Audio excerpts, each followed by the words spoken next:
నా పేరు తూనుగుంట్ల రాజేష్ అండి. నా పేరు నేను ఆంధ్రప్రదేశ్ రాష్ట్రం గుంటూరు జిల్లాలో గుంటూరు పట్టణంలో ఉంటాను. నేను గ్లోబల్ హిందూ హెరిటేజ్ ఫౌండేషన్ అనే సంస్థ నుంచి ఇక్కడికి వచ్చాను. So global Hindu heritage foundation అంటే విశ్వవ్యాప్తంగా ఉన్న హిందూ వారసత్వ సంపదను కాపాడేటువంటి సంస్థ అని అర్థం వస్తుంది అన్నమాట గ్లోబల్ హిందూ హెరిటేజ్ ఫౌండేషన్ అంటే. సో నేను గ్లోబల్ హిందూ హెరిటేజ్ ఫౌండేషన్ కి జాతీయ ప్రధాన కార్యదర్శిగా అంటే నేషనల్ సెక్రటరీగా నేను బాధ్యతలు చూస్తుంటాను. గ్లోబల్ హిందూ హెరిటేజ్ ఫౌండేషన్ అనేది మన భారతదేశంలో 8 రాష్ట్రాల్లో కార్యక్రమాలు నిర్వహిస్తుంది. మేము మొట్టమొదటిసారిగా ఒరిస్సా రావడం జరిగింది. ఒరిస్సాలో కూడా మన కార్యక్రమాలు స్టార్ట్ చేద్దామనే ఉద్దేశంతో రావడం జరిగింది. అది నా పరిచయం అండి. జై శ్రీరామ్. నా పేరు తోట రామకృష్ణ అండి. నాది తూర్పుగోదావరి జిల్లా పెద్దాపురం, అదే ఉమ్మడి తూర్పుగోదావరి జిల్లా, ఇప్పుడైతే కాకినాడ జిల్లా.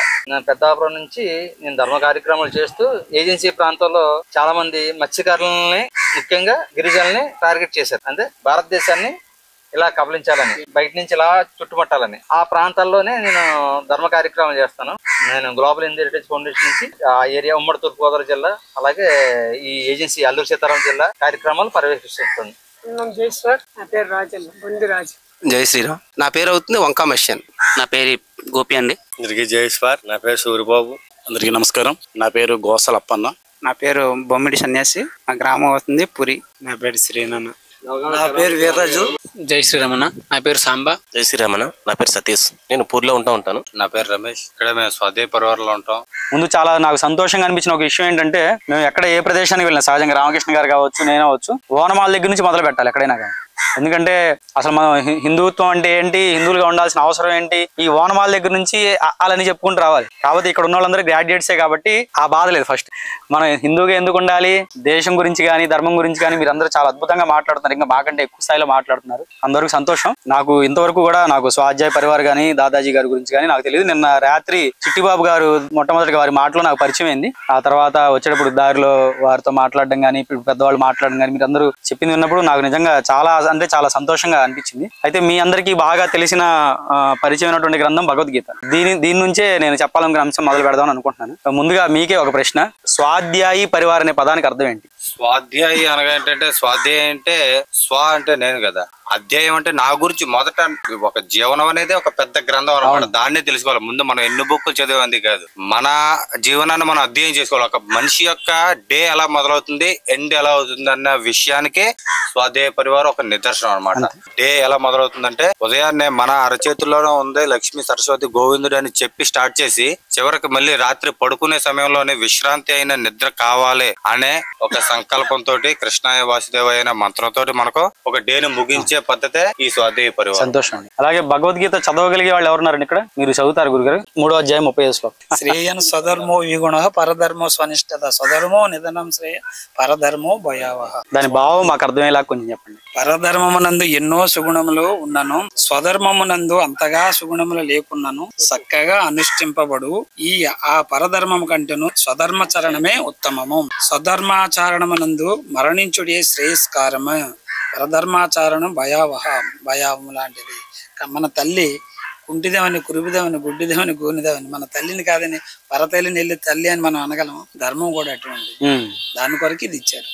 నేను ప్రధానంగా ఈ 2 ప్రశ్నలు అడుగుదాం అనుకున్నాను. ముందు మీ సమస్య గురించి తెలిసినప్పుడు వారిని అడిగాను. స్వాధ్యాయి పరివార్ అంటే వారు చక్కగా అంటే స్వ అనే పదానికి అర్థం చెప్పారు. ఇక్కడ స్వ అంటే నేను అర్థం. అక్కడ స్వధర్మే నిధనం శ్రేయ ఆ శ్లోకం ఏదైతే ఉందో, అంటే నేను తొలినాళ్లలో మీలాగా మీరు మొదట్లో మొదలు పెట్టినప్పుడు ఎలాగైతే మొదలు పెట్టారో, నేను తొలినాళ్లలో ధర్మం గురించి తెలుసుకునేటప్పుడు కొన్ని హిందూ సమస్యల్లో మనం ఎక్కువగా ఈ శ్లోకం మనకు చెప్తూ ఉంటారు, స్వధర్మే నిధనం శ్రేయ. సో సహజంగా ఏం చెప్పారంటే, స్వధర్మం అంటే మనం ఆచరించేటువంటి హిందూ ధర్మం, పరధర్మం అంటే వేరే సంబంధించినటువంటి మతాలు ఏవైతే ఉంటాయో అవని చెప్పారు. సరే, అది విన్నప్పుడు నాకు తృప్తిగా అనిపించింది. తర్వాత కొన్ని రోజుల తర్వాత మరి శ్రీకృష్ణ పరమాత్ముడు భగవద్గీతను బోధించే సమయంలో మరి ఏ మతాలు భూమి మీద లేవు కదా, ఉన్నదంతా హిందువులే కదా, మరి ఆ కృష్ణ పరమాత్ముడు మరి క్రిస్టియన్స్ గురించో ముస్లిమ్స్ గురించో చెప్పుండడు కదా అని ఒక అనుమానం వచ్చింది. సరే, ఇంకొకళ్ళ దగ్గరికి ఇట్లాగే తెలిసిన వాళ్ళ దగ్గరికి ఇంకొకళ్ళ దగ్గరికి వెళ్ళి అడిగాను. సరే, వాళ్ళు ఏం చెప్పారంటే, అప్పట్లో మనకు వర్ణాశ్రమాలు ఉండేవి, వర్ణాలు ఉండేవి, అలాగే కులధర్మాలు ఎవరు కులవృత్తి వాళ్ళు చేసుకుంటూ ఉండేవాళ్ళు. నా వృత్తి నేను చేసుకుంటూ నేను చక్కగా నేను చేసుకుంటే మంచిది, పక్క వృత్తి గురించి ఆలోచించడం ఇది అన్నట్టుగా చెప్పారు. అయితే అప్పుడు నాకు అనిపించిన ఇంకో విషయం ఏంటంటే,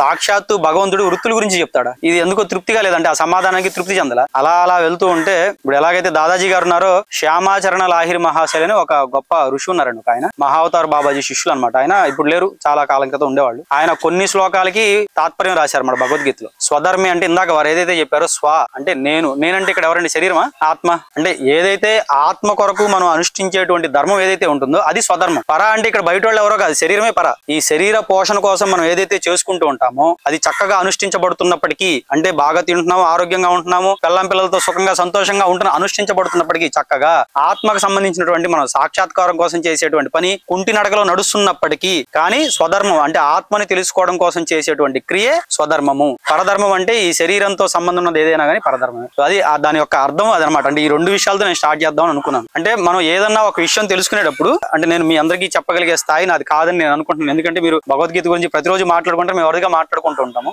భగవద్గీత అంటే మనకు తెలిసిన భాషలో చెప్పాలంటే సముద్రం లాంటిదండి. మనం మన శక్తిని బట్టి మనం దాంట్లో ఏం పట్టుకోవాలని చూస్తే అదే దొరుకుతుంది మనకు. మన స్థాయిని బట్టి, మనం అర్థం చేసుకునే స్థితిని బట్టి, మన మానసిక స్థితిని బట్టి మనం ఒక శ్లోకం మనకు ఒకలాగా అర్థం అవుతుంది, ఇంకొకరికి ఇంకోలాగా అర్థం అవుతుంది, జ్ఞానులకు ఒకలాగా అర్థం అవుతుంది. సో ఈ భగవద్గీత మనకు శ్రీకృష్ణ భగవానుడు ఎక్కడో చెప్పాడో మనకు తెలుసు అందరికి. యుద్ధ సమయంలో చెప్పాడు ఆయన, అర్జునుడికి బోధించాడు. ఇప్పుడు భగవంతుని చేరుకోవడానికి భగవద్గీతలో మనకు 4 రకాల మార్గాలు శ్రీకృష్ణ పరమాత్మ చెప్పాడండి. భక్తి యోగము, జ్ఞాన యోగము, కర్మయోగము, రాజయోగము. అంతే కదండి. 4 మార్గాల్లోనూ మనం భగవంతుని చేరుకోవడానికి అవకాశం ఉందని చెప్పేసి శ్రీకృష్ణ పరమాత్మ మనకు భగవద్గీతలో తెలియజేశాడు. అయితే ఉన్నది ఒక్కడే పరమాత్మ, మరి 4 మార్గాలు ఎందుకండి? ఒక మార్గం ఎందుకు ఇవ్వలేదు భగవంతుడు మనకు? ఇప్పుడు ప్రతి మనిషికి ఒక రకమైనటువంటి ఆలోచన ఉంటుందండి, ఇష్టాయిష్టాలు ఉంటాయి. నాకు భక్తి అంటే ఇష్టం, ఇంకొకరికి జ్ఞానం అంటే ఇష్టం, ఇంకొకరికి రాజయోగం అంటే యోగాసన పతంజలి యోగ సూత్రాలు అవచ్చు, లేదంటే రకరకాల ఆసనాల ద్వారా సిద్ధుల ద్వారా మనం భగవంతుని చేరుకునేటువంటి మార్గం. సో ప్రతి ఒక్క మనిషికి రకరకాలైనటువంటి ఆలోచనలు ఉంటాయి కాబట్టి ప్రతి ఒక్కరు వారికి నచ్చిన మార్గం ద్వారా భగవంతుని చేరుకోవడం మన సంస్కృతిలో ఉన్నటువంటి గొప్పతనం. మన ఉదాహరణలు చెప్పుకోవాలంటే దేశంలో ఎక్కడ ఏ నది పుట్టినా గానీ రకరకాల మార్గాల్లో ప్రవహించి సముద్రంలో కలిసినట్టు మనిషికి ఎలాంటి ఆలోచనలు ఉన్నా, ఎలాంటి ఆహారపు అలవాట్లు ఉన్నా, ఎలాంటి వాతావరణంలో బతుకుతున్నప్పటికీ భగవంతుని చేరుకోవడానికి ఆయన 4 మార్గాల్ని సూచించారు. తర్వాత కాలంలో ఋషులు ఏం చేశారంటే ఈ 4 మార్గాల్ని ఇంకా ఎన్లార్జ్ అంటే ఇంకా బాగా ఎక్స్పాండ్ చేశారు. అంటే భక్తిలోనే మనకు నవవేద భక్తులు అంటారు. అంటే భక్తిలో 9 రకాలైనటువంటి భక్తులు ఉంటాయి. రాజయోగంలోనే ఒక్కొక్క ఋషి ఒక్కొక్క రకమైనటువంటి మార్గం ద్వారా, ఒక్కొక్క రకమైన సాధన ద్వారా భగవంతుని చేరుకోవడానికి మనకి ఇలా రకరకాల మార్గాలు ఇలా మనకు ఇవ్వడం జరిగింది, ఋషులు గాని భగవంతుడు గాని. అయితే ఇదంతా నేను ఎందుకు చెప్పానంటే హిందూ సంస్థలు ఏ పేరుతో పనిచేసినప్పటికీ, ఉదాహరణకి మనకు దాదాజీ గారి ద్వారా స్వాధ్యాయ పరివారం అవ్వచ్చు, మేము వచ్చినటువంటి గ్లోబల్ హిందూ హెరిటేజ్ ఫౌండేషన్ అవ్వచ్చు, లేదంటే మనకు రాష్ట్రీయ స్వయం సేవక సంఘం అవ్వచ్చు, విశ్వ హిందూ పరిషత్ అవ్వచ్చు, బజరంగ్ దళ్ అవ్వచ్చు, ఏ హిందూ సంస్థ లక్ష్యమైనా గానీ భారతదేశంలో హిందూ ధర్మం అనేది చక్కగా ఆచరింపబడాలి, ఈ దేశము చక్కగా సుఖంగా సంతోషంగా ఉండాలి, మన వాళ్ళు ఎవరైతే తెలియక వేరే మతాల్లోకి వెళ్లారో వాళ్ళని తిరిగి తీసుకురావాలనేదే ప్రతి ఒక్క హిందూ సమస్య యొక్క లక్ష్యం. ఇక్కడ భగవంతుని చేరుకోవడం అనేది అందరికీ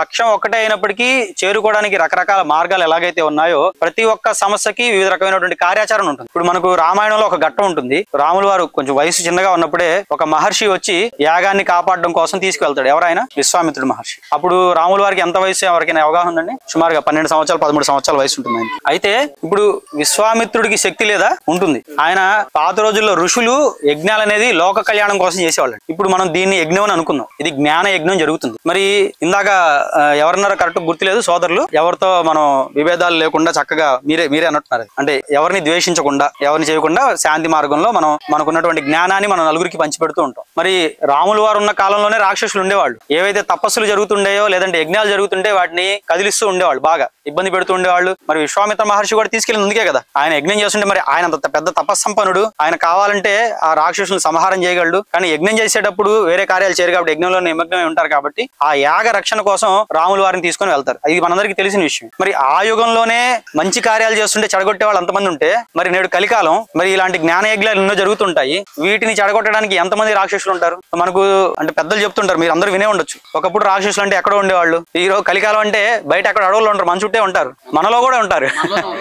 మనలోనే ఒక పార్శ్వం కూడా ఒక ఆలోచన అటువైపు వెళ్తుంటుంది. సో కాబట్టి ఈ రోజుల్లో కూడా ఏదైతే ఇలాంటి జ్ఞాన సంబంధమైనటువంటి యజ్ఞాలు ఇవి జరగాలంటే రాక్షసుల్ని అడ్డుకునేటువంటి వ్యవస్థ కూడా ఉండాలి. సో ప్రధానంగా అలాంటి వ్యవస్థ, అలాంటి కార్యాచరణ గ్లోబల్ హిందూ హెరిటేజ్ ఫౌండేషన్. అది చెప్పడం కోసమే నేను ఇది చెప్పాను. అయితే ఇప్పుడు ఇందాక మీరందరూ చెప్తున్నప్పుడు మీ అభిప్రాయాల నుంచే మనం ఏదైనా ఒక కార్యం చేస్తే గనక ఒక నలుగురు మనకు తోడుగా వస్తే మనం బాగా చేయగలం, మనం నలుగురం కలిస్తే ఎక్కువ పని చేయగలం. సో ఇలా ఉంటాయి కాబట్టి నలుగురిని కలపడం కోసం మేము అనేక కార్యక్రమాలు చేస్తూ ఉంటాం. దాంట్లో ఉదాహరణకి బాల సంస్కార కేంద్రాలు అనేవి గ్లోబల్ హిందూ హెరిటేజ్ ఫౌండేషన్ లో కూడా జరుగుతాయి. అయితే ఇక్కడ బాల సంస్కార కేంద్రం ఏంటంటే కేవలం మన సంస్కృతి గురించి, భగవద్గీత గురించి మాత్రమే కాకుండా వాళ్ళకి చదువు కూడా చెప్తుంది. మిగిలిన చోట్ల బాల సంస్కార కేంద్రాలు ఎలా జరుగుతాయంటే ప్రతిరోజు 2.5 గంటల పాటు దీన్ని మన భాషలో చెప్పుకోవాలంటే ట్యూషన్ సెంటర్ అండి. ఇది ట్యూషన్ సెంటర్. వాళ్ళకి స్కూల్లో ఇచ్చినటువంటి హోంవర్క్ ఏదైనా ఉంటే కనుక 2 గంటలు వాళ్ళని కూర్చోబెట్టి హోంవర్క్ చేయిస్తారు. చివరి అరగంట సంస్థకు సంబంధించినటువంటి సిలబస్ ఉంటుంది. దాంట్లో మన స్వతంత్ర సమరయోధుల గురించి, మన మహర్షుల గురించి, అలాగే మన చరిత్ర గురించి నీతి కథల రూపంలో, శ్లోకాల రూపంలో ప్రతి నెల సిలబస్ పంపించడం జరుగుతుంది. ఇది బాల సంస్కార కేంద్రాలని ఇక్కడ స్థానికంగా ఎవరైనా, మీరు ఆల్రెడీ ఉపాధ్యాయ వృత్తిలో ఉన్నారు కాబట్టి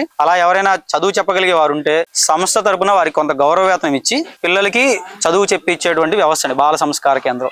ఈ బాల సంస్కార కేంద్రాల అవసరం నేను ప్రత్యేకంగా మీ అందరికీ చెప్పాల్సిన అవసరం లేదు. ఎందుకంటే పునాది అనేది బలంగా ఉంటేనే భవనం నిలబడుతుంది. బాల్యం నుంచి సంస్కారం ఉంటే వాళ్ళు మన వయసుకు వచ్చేసరికి ఈ బాధలే వాళ్ళకు ఉండవు. వాళ్ళందరూ యూనిటీగా ఉంటారు. ధర్మం కోసం ఎందుకు పనిచేయాలో వాళ్ళకి తెలుసు. వాళ్ళందరూ చక్కగా మంచి సమాజాన్ని నిర్మాణం చేసుకోగలుగుతారు. ఇలాంటి బాల సంస్కార కేంద్రాలు అనేవి కూడా మన గ్లోబల్ హిందూ హెరిటేజ్ ఫౌండేషన్ ద్వారా జరుగుతుంటాయి. అలాగే మనం ధర్మం కోసం ఆసక్తి ఉండి పనిచేయగలిగే కార్యకర్తలు ఎవరైనా ఉంటే వారిని ఆర్గనైజేషన్ తరపున పూర్తి సమయ కార్యకర్తలుగా తీసుకుంటాము. వారు రోజుకి వారు ఏదైనా వేరే పని ఏదైనా ఉంటే చేసుకుంటూ ఒక 6 గంటల సమయం ప్రతిరోజు మేము సంస్థ కోసం ఇవ్వగలం అనుకుంటే గనక వారిని కూడా ఆర్గనైజేషన్ లో తీసుకోవడం జరుగుతుంది. వారికి కూడా కొంత గౌరవ వేతనం ఇవ్వడం జరుగుతుంది. వారి యొక్క ప్రధాన ఉద్దేశం ఏంటంటే మనమే ఉన్నాము, మనం ప్రతిరోజు సమయం ఇవ్వలేకపోవచ్చు, ప్రతిరోజు ప్రతి ఒక్కరిని కలవలేకపోవచ్చు. సమయం ఇవ్వగలిగే వాళ్ళు ఎవరైనా ఉంటే వారికి కొంత గౌరవ వేతనం కూడా ఇస్తాం కాబట్టి వారు ప్రతిరోజు సంఘటితం కోసం పనిచేస్తారు. ఏదైనా సమస్య వచ్చింది, ఎవరితో మాట్లాడితే పని అవుతుంది, ఎవరి దగ్గరికి తీసుకెళ్ళాలి, ఇట్లాంటి దానికోసం వ్యవస్థ కోసం పనిచేసేటువంటి ప్రచారక వ్యవస్థను కూడా మనం నిర్మాణం చేస్తూ ఉంటాం. అలాగే గ్రామాల్లో ధర్మ ప్రచారం అవ్వచ్చు, అలాగే భజనలు ఎవరైనా చేసుకుంటే భజనా సమాజాల నిర్మాణం అవ్వచ్చు. వాళ్ళు భజనలు చేసుకోవడానికి వాయిద్యాలు అలాంటివి కావాలంటే అలాంటివి ప్రొవైడ్ చేయడం కానీ, మనకి ఏదైనా దేవాలయాలు ఉండి మైక్ సెట్లు ఏమైనా కావాలంటే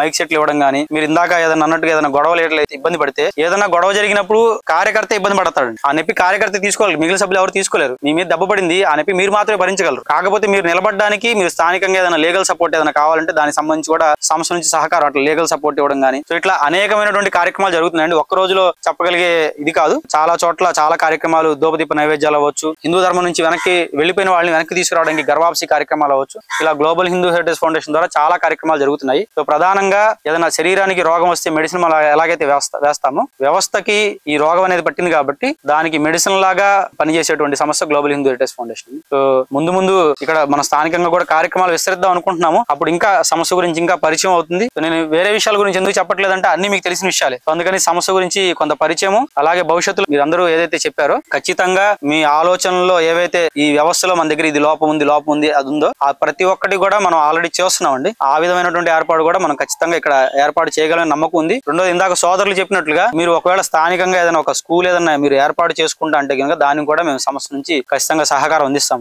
ఉదాహరణకి నిన్న సోదరులు వాళ్ళ ఊర్లో చెప్పారు, స్కూల్ ఉంటుంది, దాని సిలబస్ అంతా ఆంధ్ర సిలబస్, ఎగ్జామ్స్ అక్కడికి వెళ్ళి రాసి వస్తారు. అట్లాంటి స్కూల్స్ మన ప్రాంతంలో లేవండి ఇక్కడ. ఒకవేళ మీరు ఇక్కడ స్థానికంగా మీరు ఏదైనా ఒక స్కూల్ ఏదైనా ఏర్పాటు చేసుకుంటాము అట్లా ఏదైనా అంటే కనుక స్టార్టింగ్ ఇనిషియల్ స్టేజ్ గా సంస్థ నుంచి పుష్ ఇస్తాం ఖచ్చితంగా. మీరు ఆ స్కూల్ కొంచెం నిలబడేంత వరకు కూడా మీరు ఆల్రెడీ టీచింగ్ ఫీల్డ్ లో ఉన్నారు కాబట్టి అలాంటి ఆలోచన ఏదైనా ఉంటే చేయండి. మీకు ఆంధ్రాలో ఏదైనా స్కూల్స్ తో టైప్ పెట్టి పిల్లలు అక్కడికి వచ్చి ఎగ్జామ్స్ రాస్తా అంటే కనుక అక్కడ ఏర్పాట్లు సంస్థ వైపు నుంచి ఏమైనా కావాలంటే అలాంటివన్నీ సంస్థ వైపు నుంచి చేయొచ్చు. అలాగే నేను ఇక్కడికి వచ్చిన తెలుసుకున్న విషయం ఏంటంటే పై చదువులకి ఆంధ్రాకి వస్తారు చాలా మంది. మీరు అలా ఎవరైనా మనకి యువకులు ఎవరైనా మనకు అక్కడ ఏదైనా జిల్లాలో చదువుకునే వాళ్ళు ఉంటే కనుక అక్కడ దానికి సంబంధించిన వ్యవస్థ ఏర్పాట్లు కూడా మనం చేయొచ్చు. మనకు చాలా హిందూ సమస్యలు ఉంటాయి.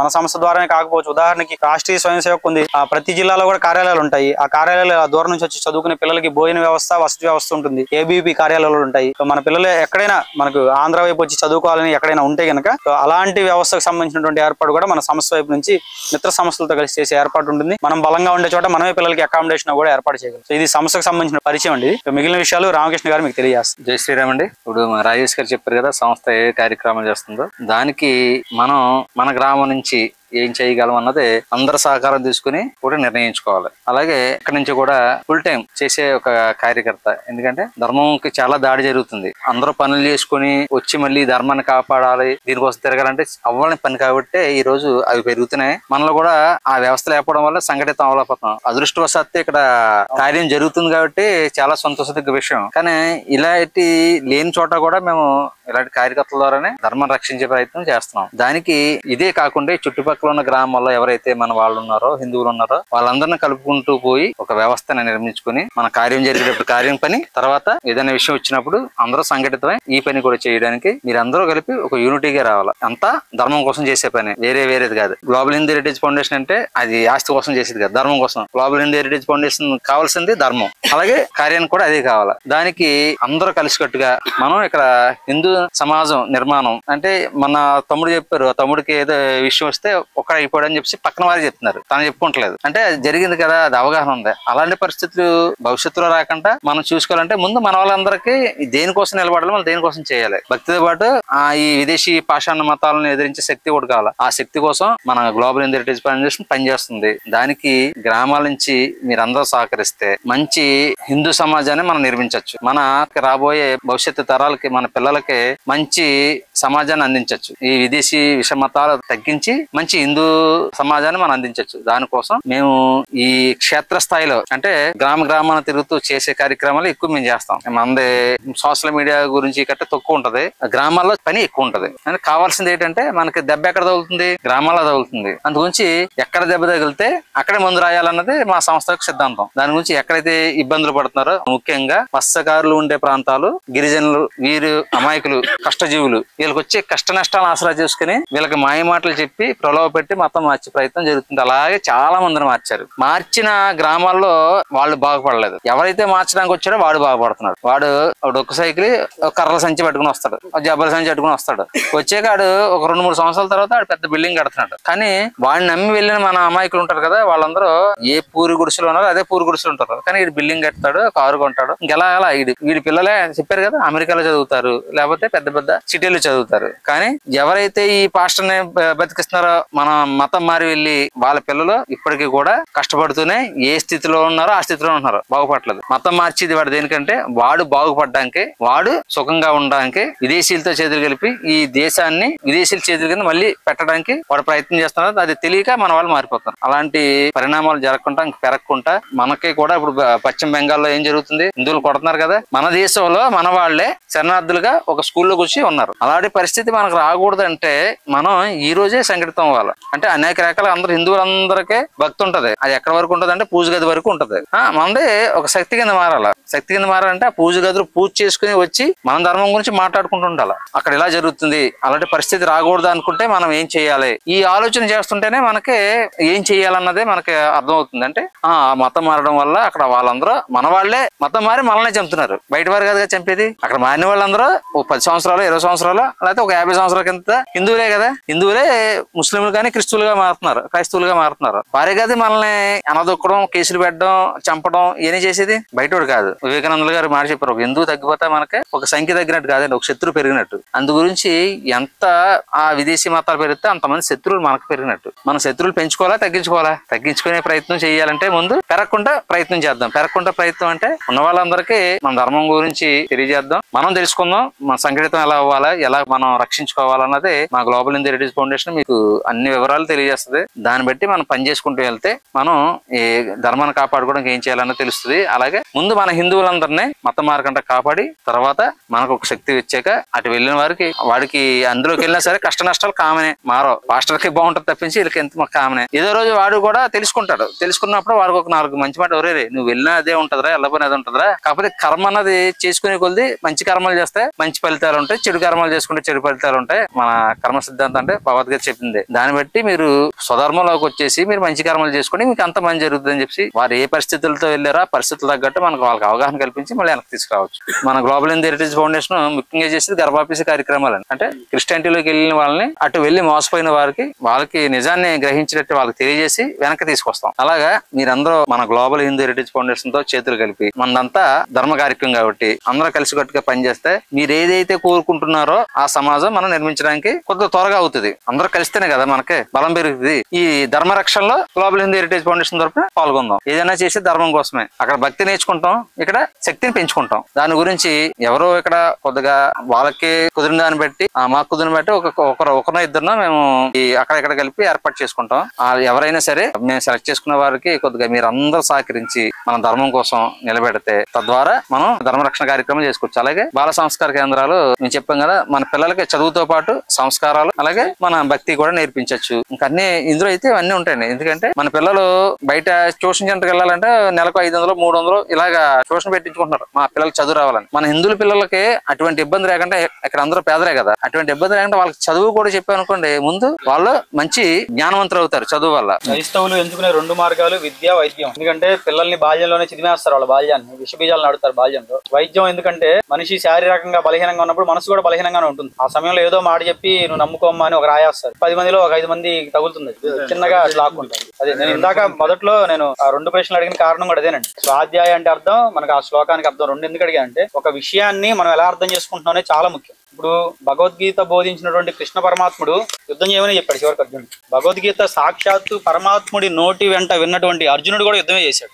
సో భగవద్గీతని పూర్తిగా అర్థం చేసుకున్న వాళ్ళు యుద్ధం చేస్తారండి. భగవద్గీతను ఎవరైతే పూర్తిగా అర్థం చేసుకుంటారో వాళ్ళు యుద్ధం చేస్తారు, ధర్మ యుద్ధం చేస్తారు. కాకపోతే ఎలా చేస్తారంటే నిష్కామ భావంతో చేస్తారు. మనసులో భగవ ప్రతీకారం, ఈర్ష, అసూయ ఇలాంటి ఏమీ లేకుండా ధర్మాన్ని నిలబెట్టాలనే ఉద్దేశంతో యుద్ధం చేస్తారు. అయితే ఆ రోజుల్లో రాజులు కాబట్టి వాళ్ళు ఆయుధాలను ఉపయోగించి యుద్ధం చేశారు. మనం ఈ రోజుల్లో మనకు ఉండేటువంటి బుద్ధి బలాన్ని, ఇంకో రకమైనటువంటి వనరుల్ని ఉపయోగించుకొని, చట్టాలను ఉపయోగించుకొని మనం యుద్ధం చేస్తాం. అలాగే చాలా మంది మనందరికీ తెలుసు సాయిబాబాని పూజిస్తూ ఉంటారు. చాలా మంది మనలో ఈ మధ్య కాలంలో వ్యతిరేకిస్తూ కూడా ఉన్నారు. ఇక్కడ కూడా మనం అర్థం చేసుకునే పార్శ్వం ఉంటుందండి. హిందువులు సాయిబాబాని వ్యతిరేకించడానికి హిందుత్వవాదులు కారణం ఏంటంటే సాయిబాబా దగ్గరికి వచ్చేటువంటి హిందువుల్ని నిర్వీర్యం చేస్తున్నారు. అన్ని మతాలు ఒకటే, అన్ని గ్రంథాల సారం ఒకటే అని. అది పచ్చి అబద్ధం. భగవద్గీత బైబుల్ ఒకటి అవుతుందండి? అవుతుంది అసలు? భగవద్గీతకి బైబుల్ తో పోలిక అసలు ఏమన్నా అసలు? మరి అన్ని గ్రంథాల సారం ఎలా అవుతుంది? సో ఇట్లాంటి కొన్ని అంశాలు సాయిబాబా పేరుతో హిందూ సమాజం మీద రుద్దుతున్నారు కాబట్టి సాయిబాబాను వ్యతిరేకిస్తున్నారు. అయితే మనం కూడా దాన్ని ఇంకోలా చెప్పొచ్చు. నిజమైన సాయి భక్తుడు ఏం చేయాలంటే మసీదుని ద్వారకామాయిగా మార్చాలి. సాయిబాబా ఏం చేశారండి, ఆయన మసీదులో ఉండేవాళ్ళు, ఆ మసీదుకి ద్వారకామాయి అని పేరు పెట్టాడు ఆయన. మీకు తెలుసు ఎవరికైనా?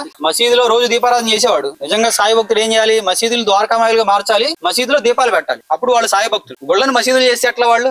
మనం ఏదైనా ఒక విషయం కోసం పనిచేసేటప్పుడు ఆ స్పష్టత అనేది లేకపోతే మనం ఎందుకు పని చేస్తున్నామో అర్థం లేకుండా పోతుందండి. రామకృష్ణ గారు చెప్పినట్లుగా మీ ప్రాంతం నుంచి ఒకళ్ళని లేదా 2 కార్యకర్తలు మీరు అందించగలిగితే వాళ్ళ బేస్ గా కార్యక్రమాలు చేస్తాం. ఇప్పుడు కొన్ని సమస్యలకి ఒక నిర్దిష్టమైనటువంటి పనితీరు ఉంటుంది. ఉదాహరణకి మనకు స్వాధ్యాయ పరివారం తీసుకుందాం. ఒక నిర్దిష్టమైనటువంటి పనితీరు, పలానా రోజున పలానా సమయానికి మనకు భగవద్గీతలో కొన్ని శ్లోకాలు మనం మాట్లాడుకుంటాం, మంచి మంచి విషయాలు తెలుసుకుంటాం, పిల్లలకి సంస్కారం అందిస్తూ ఉంటాం. గ్లోబల్ హిందూ హెరిటేజ్ ఫౌండేషన్ పనితీరు నిర్దిష్టంగా ఉండదు, స్థానికత ఆధారంగా ఉంటుంది. ఇక్కడ లోకల్ గా ఏంటి సమస్య, ఆ సమస్య ఆధారంగానే గ్లోబల్ హిందూ హెరిటేజ్ ఫౌండేషన్ పనితీరు ఉంటుంది. అంటే గ్లోబల్ హిందూ హెరిటేజ్ ఫౌండేషన్ ఒరిస్సాలో ఒకలా పనిచేస్తుంది, ఆంధ్రలో ఒకలా పనిచేస్తుంది. అంటే మనకు పెద్దలు కూడా చెప్తారు, మంచి మనిషికో మాట, మంచికో గుడ్డుకో దెబ్బ అంటారు. ఒక మాటకి వింటారు, వాడు పశువు అయితే దెబ్బకు వింటాడు, పశువు కూడా కాని వాడికి 10 దెబ్బలు వేయాల్సి ఉంటుంది. సో మాట చెప్పే చోట మాటతో పని అయిపోతే మాటతో వదిలేస్తాం, ఒక దెబ్బ వేసే చోట దెబ్బ వేయడానికి చూస్తాం. అంటే దెబ్బ అంటే భౌతిక దాడులని కాదు నేను చెప్పేది, వాడికి ఏ భాషలో అర్థమైతే ఆ భాషలో చెప్తాం. సో కాబట్టి గ్లోబల్ హిందూ హెరిటేజ్ ఫౌండేషన్ పూర్తిగా స్థానిక సమస్య ఆధారంగానే ఉంటుందండి. ఇది కేవలం ధర్మపరంగానే కాకుండా నేను ఒక చిన్న విషయం చెప్పి నాది ముగిస్తాను. ఇప్పుడు మన పిల్లలు చదువుకున్నారు, వాళ్ళకి జాబులు కావాలి, కొంతమంది సమస్యలు ఉన్నాయి. ఇప్పుడు నాకే కొన్ని కంపెనీస్ ఉన్నాయి, దాంట్లో ఉద్యోగులు కావాలి. నేను హిందూనే ఉద్యోగంలో పెట్టుకోవాలనుకుంటాను. సో హిందూ చదువుకున్న పిల్లలకి ఉద్యోగాల కోసం కూడా మనం ఉపయోగపడుతుంది. అట్లాగే బాల సంస్కార కేంద్రం, అంటే మనకి ఇంకా వేరే వేరే ఉన్నాయి. అలాగే మనం గ్రామాల్లో లేదంటే పట్టణాల్లో హనుమాన్ వ్యాయామశాలను ఏర్పాటు చేస్తాం. ఎందుకంటే సిఏ ఎన్ఆర్సీ గొడవల గురించి మీ అందరికీ తెలుసు. మామూలుగా ఇప్పటికి ఏ గొడవ జరిగినా ఒకరు రాయేసాడంటే మన తలకాయ పగిలిద్ది, మనం రాయేసే సగం దూరం కూడా వెళ్దు. అంటే మీరు శారీరక దృఢంగా ఉన్నారు, మాలాంటి వాళ్ళ సంగతి చెప్తుంది. హిందూ యువతి యువకులు కెరీర్ డెవలప్మెంట్ మీద పెట్టినటువంటి దృష్టి శరీర నిర్మాణం మీద పెట్టట్లేదు, వ్యక్తిత్వ వికాసం మీద పెట్టట్లేదు. అయితే వాడు గొర్రె అవుతున్నాడు, లేదంటే పంది అవుతుంది. వెళ్తే మనం వాళ్ళలోకి వెళ్ళిపోవాలి, లేదంటే వాళ్ళ కింద చావాలి. కాబట్టి శరీరం కూడా బలంగా ఉండాలి కాబట్టి హనుమాన్ వ్యాయామశాలను ఏర్పాటు చేస్తాం మనం. అలాగే ఇప్పుడు ఏదైతే ఇట్లా వర్తక వినియోగం ఇవి ఉన్నాయో అవి చేస్తాము. లేదా స్థానికంగా హిందూ సమాజానికి ఒక సమస్య ఉంది, ఆ సమస్య కోసం పనిచేస్తాము. అంటే హిందువు ఆర్థికంగా శారీరకంగా బలంగా ఉంటేనే ధార్మికంగా బలంగా ఉంటుంది. స్వామి వివేకానంద ఇందాక చెప్పిన మాట ఒకటి చెప్పారు, ఆయన ఇంకోటి కూడా చెప్పారు. భగవద్గీత చదవడం కంటే ఫుట్బాల్ ఆడడం చాలా మేలని చెప్పాడు. బలహీనంగా ఉండేవాడు. ఎందుకంటే బలహీనమైన శరీరానికి బలహీనమైన మనస్సే ఉంటుంది, దృఢమైన శరీరానికి దృఢమైన మనస్సు ఉంటుంది. అంటే దృఢమైన శరీరం ఉన్న వాళ్ళు కూడా చంచల మనస్సు ఉండొచ్చు, కానీ బలహీన శరీరాలకి ఖచ్చితంగా బలహీనమైన మనస్సు ఉంటుంది. కాబట్టి శరీరాన్ని బలోపేతం చేసుకోండి, తర్వాత మనస్సుని బలోపేతం చేసుకోండి అని చెప్పారు ఆయన. సో ఈ శారీరక దృఢత్వం కోసం, ఆర్థిక దృఢత్వం కోసం మనం పని చేస్తే ధార్మికంగా ఆటోమేటిక్ గా బలపడతారు వాళ్ళు. ఎట్లా ఇప్పుడు మనం మారితే ఎక్కడ మారుతాం, ఏదైనా ఇబ్బందులు, శారీరక ఇబ్బందుల్లో మారుతాం, ఆర్థిక ఇబ్బందులు, కష్టాల్లో మారుతాం. ఇలాంటి ఇబ్బందులు సాధ్యమైనంత వరకు గ్రౌండ్ లెవెల్ లో మనం పరిష్కరించుకోగలిగితే మత మార్పిడి సమస్యను చాలా వరకు అడ్డుకోవచ్చు. సో ఆ ఉద్దేశంతో మనకు చాలా కార్యక్రమాలు ఉన్నాయి. అంటే మనం ఫస్ట్ టైమే కూర్చున్నాం కాబట్టి మొత్తం అన్ని పంచుకోవడం కాకుండా మనకి ఇక్కడ స్థానికంగా సమయం కలిగే ఒక 2 కార్యకర్తలు ఎవరైనా ఇవ్వగలిగితే వాళ్ళ ఆధారంగా మనం రకరకాల కార్యక్రమాలు చేద్దామండి. మనకు స్థానికంగా ఏదైనా సమస్య అవ్వచ్చు, వాటి పరిష్కారం తీసుకొని మనం పనిచేద్దాం. మన మీద జరిగే సాంస్కృతిక దాడులు అవ్వచ్చు, భౌతిక దాడులు అవ్వచ్చు, ఆర్థిక దాడులు అవ్వచ్చు, ఎలాంటి వాటి కోసమైనా పనిచేయడానికి గ్లోబల్ హిందూ హెరిటేజ్ ఫౌండేషన్ తరపున వ్యవస్థ ఉంది. మన గ్లోబల్ హిందూ హెరిటేజ్ ఫౌండేషన్ అస్సాంలో కూడా పనిచేస్తుందండి, రాజస్థాన్ లో పనిచేస్తుంది, ఇతర దేశాల్లో ఆఫ్రికా కంట్రీలో పనిచేస్తుంది, బంగ్లాదేశ్ లో పనిచేస్తుంది. మన ఉద్దేశం ఒకటే, ఎక్కడ సమస్య ఉంటుందో హిందుత్వానికి అక్కడ పనిచేయాలన్నది మన సంస్థ యొక్క ఉద్దేశం.